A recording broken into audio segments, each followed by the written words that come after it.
મહેસાણા જિલ્લાના Vasai police station વિસ્તારમાં આવેલ ડાબલા ચોકડી પાસે ગત તારીખ 20/4/2026ના રોજ નોંધાયેલ 64 લાખની સનસનીખેજ લૂંટના ગુનાનો મહેસાણા લોકલ ક્રાઇમ બ્રાન્ચે ગણતરીના દિવસોમાં ભેદ ઉકેલી નાખ્યો છે. પોલીસે આ ગુનામાં સંડોવાયેલા 2 મુખ્ય આરોપીઓને 24 લાખની રોકડ અને લૂંટમાં વપરાયેલા સ્વિફ્ટ ડિઝાયર ગાડી સાથે ઝડપી પાડ્યા છે. એજન્ટ નિલેશભાઈ બ્રહ્મભટ્ટ દ્વારા ફરિયાદીના દીકરા સિદ્ધાર્થ અને શાહિદ મુકેશભાઈ વણઝારાને ઓસ્ટ્રેલિયા મોકલવાની લાલચ આપી વિશ્વાસમાં લેવામાં આવ્યા હતા. ત્યારબાદ તેમને દિલ્હી બોલાવી અમદાવાદથી દિલ્હીની એર ટિકિટ મોકલી આપી હતી. તારીખ 19/4/2026ના રોજ દિલ્હી ખાતે આ કામ માટે નક્કી થયેલ 64 લાખ લેવા માટે નિલેશભાઈએ પોતાના માણસોને રાધે ગેસ્ટ હાઉસ મોકલ્યા હતા. ત્યાં અજાણા શખ્સોએ પિસ્તોલ જેવા હથિયાર બતાવી આ રકમની લૂંટ ચલાવી ફરાર થઈ ગયા હતા.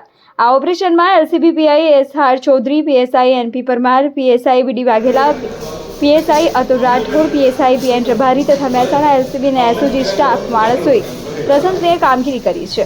હાલ બંને આરોપીઓ અને મુદ્દામાલ વસઈ પોલીસ